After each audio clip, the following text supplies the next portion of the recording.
Hello viewers, আসসালামু আলাইকুম। আজকে আলোচনা করব ক্লাব ফিট নিয়ে। জন্মগতভাবে যে সকল শিশু পা বাঁকা নিয়ে জন্মগ্রহণ করেন তাদেরকে নিয়ে আজকের আলোচনা। প্রিয় দর্শক, এই ক্লাব ফিটকে সাধারণত মুগুর পা বলা হয় বা কনজেনিটাল ক্যালিপাস ইকুইনাস ভ্যারাসও বলা হয়। অনেক শিশু যখন জন্মগ্রহণ করেন দেখা যায় জন্মগত পা বাঁকা নিয়ে কিন্তু পৃথিবীতে আসেন। সে সময়ে পরিবারের সদস্যরা হতাশাগ্রস্ত হয়ে যান, কি করবেন তারা বুঝতে পারেন না। তাদেরকে অ্যাওয়ারনেস বিল্ড আপের জন্যই আজকে আমার এই আলোচনা। প্রিয় দর্শক, বাচ্চা যখন জন্মগ্রহণ করবেন তারপর দিন থেকেই ফিজিওথেরাপি চিকিৎসাটা কন্টিনিউ করতে হবে। প্রথমে এক্সারসাইজ করতে হবে বাচ্চাকে প্লাস্টারে রাখ পর্যন্ত। তারপর বাচ্চার বয়স যখন 10 থেকে 15 দিন, সেই সময়ে বাচ্চার পাতে প্লাস্টার করতে হবে, অর্থাৎ সিরিয়াল কাস্টিং কনসেপ্টি মেথডের মাধ্যমে এর চিকিৎসাটা কন্টিনিউ করতে হবে।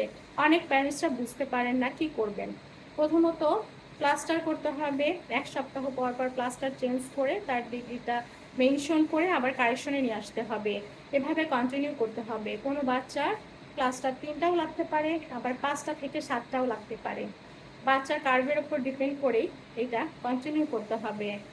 আমি ক্লাব ফিট নিয়ে রিসার্চ করেছি, অনেক মায়েদের সাথে কথা বলেছি এবং তাদের নলেজ সচেতনতা নিয়ে অনেক অ্যাডভাইস পরামর্শ তাদেরকে প্রদান করেছি।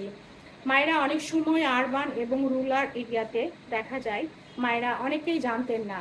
8 থেকে 10 বছর আগে এই ক্লাব ফিটটা অনেকের কাছে অজানা ছিল, কিন্তু আজকাল মডার্ন মেডিকেল সায়েন্সের চিকিৎসা এবং হেলথ ক্যাম্পেইন, হ্যাঁ, অনেক ধরনের অনলাইন প্রোগ্রাম সব কিছুর মাধ্যমে প্যারেন্টসরা অনেক কিছুই জেনেছেন।